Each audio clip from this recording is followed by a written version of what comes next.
Good morning, class 11, and welcome to your sociology class.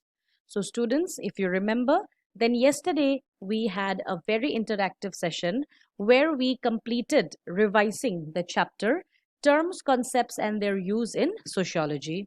So, we tried to revisit all the topics that we have studied so far, and in that manner, we completed the chapter as a whole. And also, I shared the textual question answers with you all, which I'm sure you must have written down by now. So, students, as informed you yesterday, today we are going to begin with the third chapter of your sociology book, and the third chapter is Understanding Social Institutions. So, students, today I won't be going into any topic from this chapter. Rather, I would like to give you all an introduction about this chapter. So, let us begin. So, students, if you remember the first chapter of the book, then we began with a discussion on how individuals and society interact with each other. We tried to understand the kind of positions that individual has in a society, and we tried to understand the various kinds of statuses and roles that are attained by individuals as members of the larger society. So, all these roles that a person has in the society, these are not like actors. I mean, it's not like, it's up to them whether they will act in that manner or not to act in that manner. In reality, in a society, roles are there which are connected to a social institution. And it is the same social institution that constrains you, that controls your behavior, that punishes you and rewards you. You remember sanction, I hope? So, the various roles, the various status that we play in the society are very much connected to social institutions. And at times, it is these social institutions, these agencies that also put some restrictions on us, that punishes and rewards us whenever necessary. So, when we talk about social institutions, remember, we can talk about the macro level social institutions or the micro level social institutions like the family. So now let me give you a very brief introduction as to what macro and micro means. So the micro perspective assumes that society's larger structures are shaped through individual interactions. So the micro perspective believes in individual interactions. They believe that it is only because of the interactions between the individuals that society's large structures are being built. But just opposite to that is the macro perspective. It assumes that society's larger structures shape the individual interactions and individual lives. So, macro gives more importance to the larger society. It says that it is because of the society's structures, the individuals are bound to act in certain manner. So, in this chapter, we are basically going to study about the micro perspectives like the family, marriage, kinship, etc. And also, we will talk about the institutions of politics, economics, religion, education, etc. So, I have been telling you that we will study about social institutions here, but have you ever thought what social institutions are? Why do these social institutions put certain kind of constraints, gives us punishment and reward? Have you thought about it? So let's think about it now. So what are social institutions? So broadly speaking, an institution is something that works according to rules established or at least acknowledged by law or by custom. So, social institution is something, it is an agency, it is an organization whereby rules are attached, which are organized, which are recognized by law and also by traditions, that is, customs. So, because of the regular operations of these social institutions, there are rules in the society. People will not understand what is law. People will not know what are the importance of rules. But once they abide by social institutions, in that case, they can acknowledge what law is, what customs are, and in that manner, society can operate without much difficulties.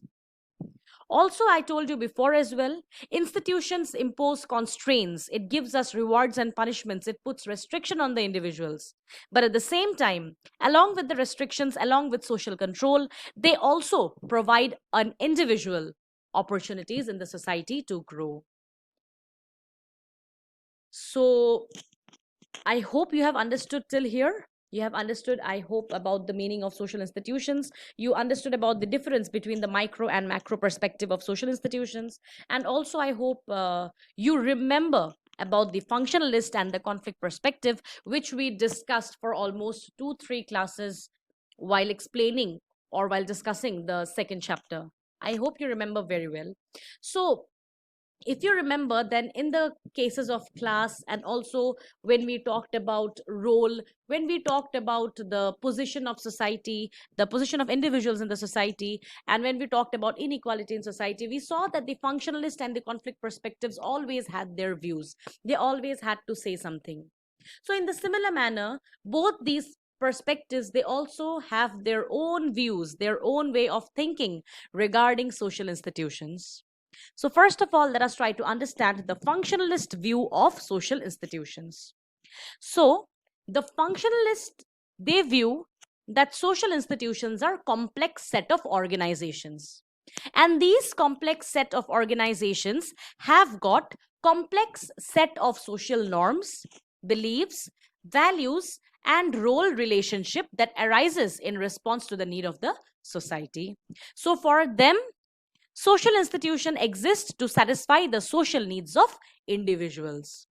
So, institutions like family and religion are examples of informal social institutions, and law and education are formal social institutions. And the functionalists view the formal as well as informal social institutions to be shaping society's needs. I mean, the society's needs of the individuals.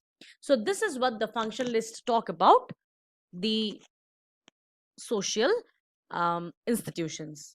Next is the conflict view. We all know that the central theme of Marxism, or the central theme of the conflict perspective, is struggle. So here also the conflict perspective, it views, or it holds the view that all individuals are unequally placed in society.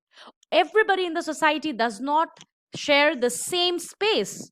There are inequalities in the society which exist. It and this kind of inequalities, it exists in all spheres of life. It may be the political sphere, the economic sphere, it may be in the family, it may be in the religion, in the education, etc. So the conflict perspective holds that there is inequality in society, and inequality persists in all spheres of life.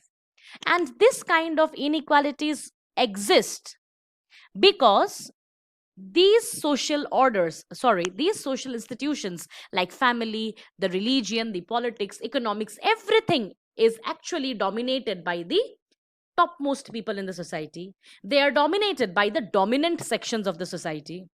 It may be the dominant class, it may be a dominant caste, it may be a dominant tribe or a dominant gender, just like the males. So, because of the domination of certain sections of people in the society, therefore, there is inequality which is seen in every sphere of life, because of which individuals who are in the powerful position, they dominate political and economic institutions, and they ensure that the ruling class, whatever ideas the ruling class convey, whatever norms the ruling class have, everybody follows it. So what the society needs, that is different. But what is more important according to conflict view? What the ruling ideology is, or what the ruling class thinks of. All right.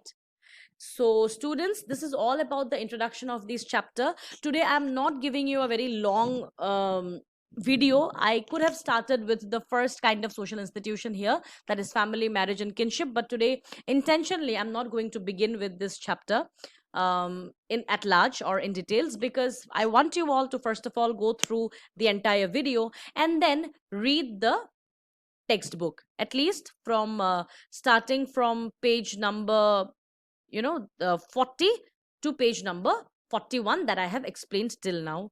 So students, try to understand the meaning of social institutions, try to understand the perspectives of macro and micro sociology, and then also try to analyze and think for yourself as to what the functionalist and the conflict perspective views the society as, or social institutions as. So that's all for today, students. I request you all to kindly go through the introduction from your book, go through the entire video properly. And tomorrow, when we have a live class, we shall not only discuss whatever I have explained today, but also we will begin with the first topic from this chapter, that is family, marriage, and kinship. So, thank you, students. Have a very good day. And also, do not forget to read through the lines. Thank you.